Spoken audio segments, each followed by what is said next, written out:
So you've purchased the Miracle Worker Precon deck, and you want to make it your own. In this video, we will go over the best new cards, the new commanders, the best reprints, and lastly, a selection of cards to swap in to begin the process of upgrading this deck. The Miracle Worker deck is a white, blue, and black deck that combines an enchantment strategy with the miracle mechanic. These two are powerful on their own, but together, we might find a strong new deck type. Our deck's lead commander is Aminatou Veil Piercer, a 4-mana 2/4 with 2 abilities. At the beginning of your upkeep, you Surveil 2. Each enchantment card in your hand has Miracle.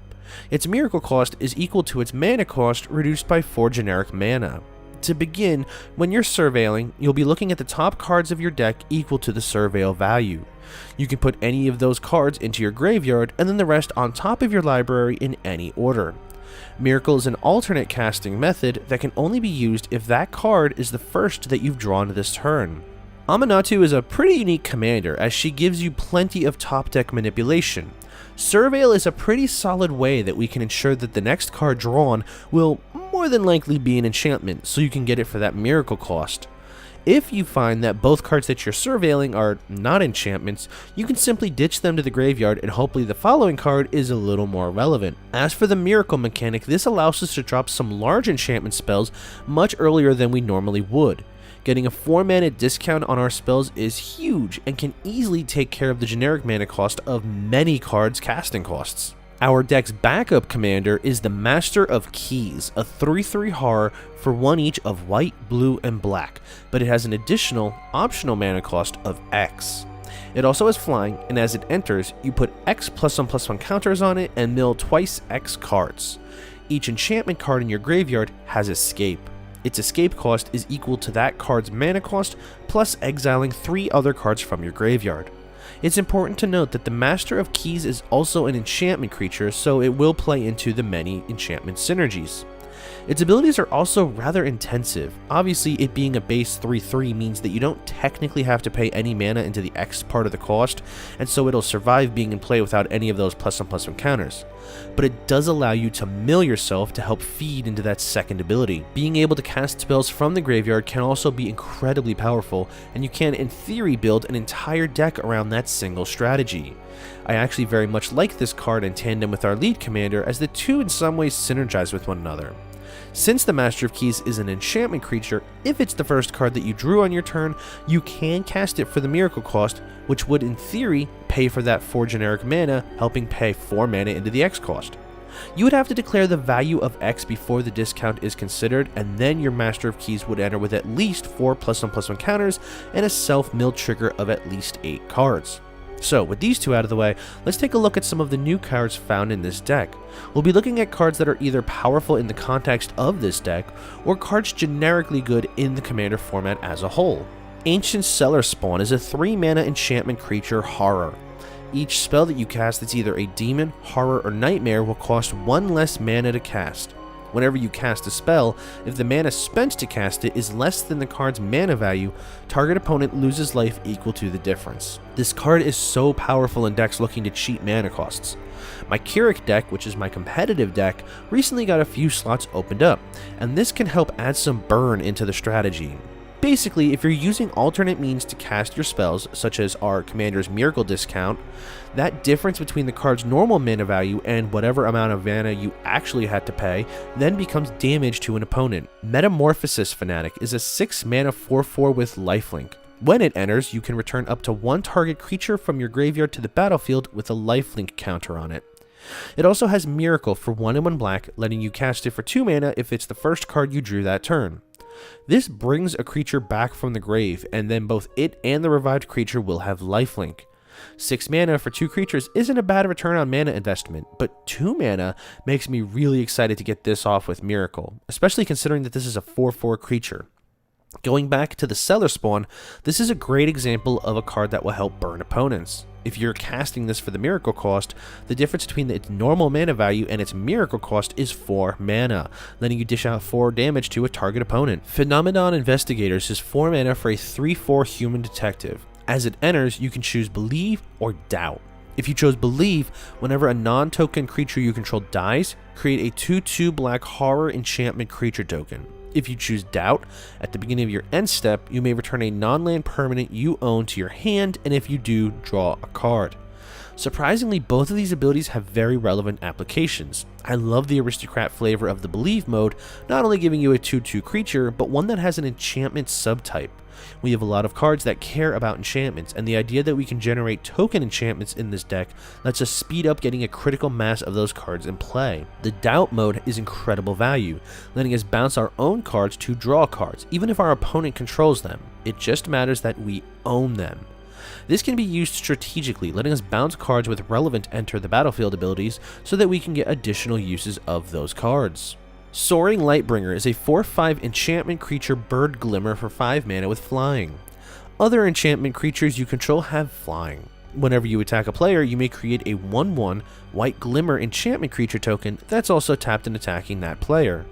This is so good in this deck. First, that 1/1 you create will also have flying, meaning if your opponent can't deal with flyers, they certainly can't deal with any of your glimmers. This is another card that is super relevant to get into play using Aminato's Miracle ability, as it will only cost 1 white mana after the discount. It also does not have to be the creature doing the attacking in order for you to get those glimmer tokens, and so if you attack 3 opponents in one combat phase, you'll gain 3 attacking 1/1 flying glimmer enchantment creature tokens. So we got a handful of spicy new cards that will work wonders in this deck, but we also got quite a few dozen relevant reprints that we couldn't leave out of the spotlight. Demon of Fate's design works wonders with the Cellar Spawn in that you can cast an enchantment spell by simply paying life equal to that card's mana value, meaning that whatever its mana cost would be gets converted into damage and you get a free spell. We can also sacrifice an enchantment to give the demon plus X plus 0, where X is the sacrificed enchantment's mana value. On a flying trampling 6/6, that's pretty brutal. Doomwake Giant is an overall great board wipe on a creature as it gets around indestructible. You simply drop this into play, quite possibly for 1 black mana using the Miracle ability, and then you can begin dropping several enchantments in play to follow up. Each time, you'll give an additional -1/-1 to all of your opponent's creatures and slowly work towards killing them off. Mesa Enchantress got some gorgeous new artwork and is a classic Enchantress card. Our deck does lack green, which is where most of the Enchantress cards fall, but this being in our colors and included in the deck gives us an excellent card draw engine. We cast an enchantment, we draw a card, and this could draw us into more enchantments to play and draw more cards.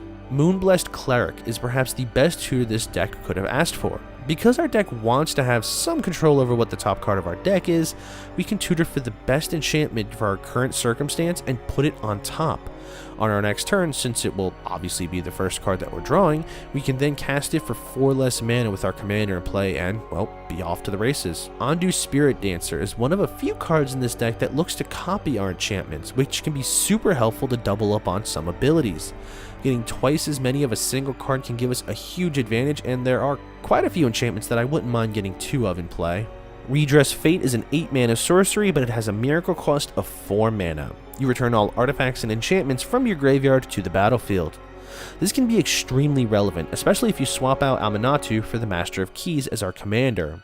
Our graveyard can end up full of a few enchantments given the surveil ability on Aminatu, and just general gameplay progression, having something to mass reanimate all of those cards can give us a huge lead out of nowhere. Ink Shield is a powerful fog-style ability for 5 mana.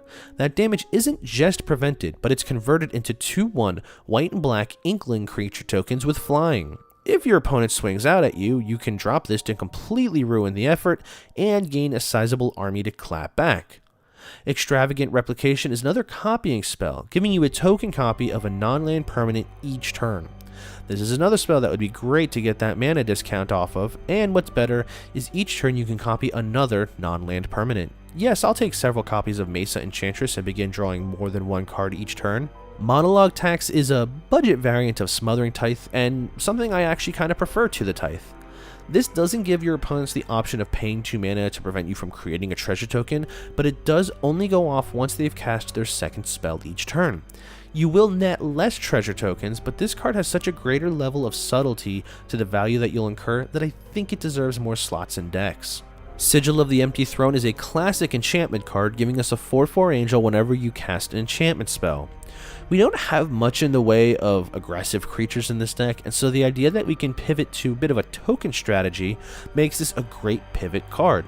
Get a few angels that can fly over an opponent's board, and you might be able to take out an opponent or two with this card alone. Sphere of Safety is actually on my preemptive upgrade list for this deck, so it being included in this deck makes me think someone in Wizards is peeking in my window. This card is phenomenal in this deck, giving you blanket protection from attacks based on the number of enchantments that you control. This is another great card to drop in with the Miracle discount, and a great card to copy with some of our deck's copy spells. So you're at the point where you've played this deck a few times and you want to begin making it your own, improving the strategy, honing in on a few key aspects. In this next section, we'll discuss 10 cards to add in to help improve this deck's consistency. And for this set, I will impose a $25 budget for the new cards. Ajani's Chosen is a classic for enchantment decks, giving you a 2/2 cat token. Note that this ability triggers off of an enchantment entering and doesn't specify that that enchantment be cast. Archon of Sun's Grace is very similar in function, though in some ways it's a little better. This creates a 2/2 white Pegasus creature token with flying, but in addition, the Archon itself has lifelink and flying, and grants your Pegasus creatures lifelink. I like these two cards simply because they are giving us passive value in the form of creature tokens. When I play enchantment decks, I generally want my enchantments to make up the bulk of the deck, and so the creature count is generally a little on the lower side. Boon of the Spirit Realms is 5 mana for an enchantment with Constellation. Whenever it or another enchantment enters under your control, you put a blessing counter on the boon. Creatures you control get +1/+1 for each blessing counter on the Boon of the Spirit Realms. I feel like this card can help us buff up our creatures, however few there may be, to ensure that once we start swinging, we get the most damage out of our attacks. Enduring Curiosity is a 4 mana enchantment creature Cat Glimmer. It has flash, and whenever a creature you control deals combat damage to a player, draw a card. When Enduring Curiosity dies, if it was a creature, it returns to the battlefield under its owner's control as just an enchantment. I love this cycle of cards. We get card draw off of each of our creatures connecting, and considering that we are leaning into a bit more of a token-based offense, we can convert that into a good amount of card draw. It's also pretty tricky to remove as it comes back after dying as a non-creature enchantment. Entity Tracker is a 3-drop with flash, and the relevant part of its text is us drawing a card whenever an enchantment we control enters. Basically, we have an optimal blue enchantress, which as we stated before is great to double up on. Fear of Failed Tests is another card draw creature and another option to drop with the Miracle ability. This is a card that will become better as it bulks up, be it from +1/+1 counters or buffs from the aforementioned boon. As more combat damage it deals to a player, the more cards we draw. Ghostly Dancers is recursion for our enchantments and has a variation of the constellation mechanic called Eerie. Whenever an enchantment you control enters, you create a 3/1 white spirit creature token with flying. I look at this as an alternative to Sigil of the Empty Throne, though I'll take both for the sake of extra tokens. Grim Guardian is another classic enchantment card, though not quite being an enchantress itself, it functions in a slightly similar way, pinging each opponent for 1 life whenever either the Grim Guardian or another enchantment enters under our battlefield. Hallowed Haunting is a 4-drop enchantment that gives your creatures both flying and vigilance as long as you control 7 or more enchantments. Lastly, whenever you cast an enchantment spell, you create a white spirit cleric token with this creature's power and toughness are each equal to the number of spirits you control. This is another token generator, and I like that we are adding in cards that are still thematic towards the motifs of the set by creating spirits. These tokens will also grow larger as we make more spirit tokens and become more dangerous as our enchantment count goes up. Scrabbling Skullcrab is a 1-drop with Eerie. Whenever an enchantment you control enters, target player mills 2 cards. This can also mean us and can help feed our graveyard for our recursion. We aren't super heavy on a mill strategy per se, but we do have a number of cards that will return our enchantments to the battlefield later on. Now to make room for those 10 cards, we need to cut 10 cards from this deck. I'll be posting a comment on this video that will be periodically updated regarding my personal choices for cuts to this deck list. Generally, I'll cut cards that aren't really of my playstyle first, followed by overcosted spells I likely won't cast often to help lower the mana curve. But for now, we will wind down to our end of our look at the Miracle Worker Precon deck. I really enjoyed the flavor of this deck, and while this color combination isn't really a stranger to enchantments, I think this does a very good job of blending the strategy with the Miracle mechanic to create something unique. I think this deck's Miracle discount can allow us to be a little bit more lax on the mana curve, as we can get easily a 4 mana discount and drop cards many turns sooner. I think this deck functions in a way that doesn't really have any cards that are immediate kill on sight targets, but as we begin to develop our board state, the interactions and interplay between cards will begin to accrue value. I do hope you enjoyed this video. If so, likes and shares are among the best ways to help support our channel. If you're new here, subscribe so you never miss a video. I appreciate you spending time with me here today. As always, my name is Flynn, and I'll catch you all next video.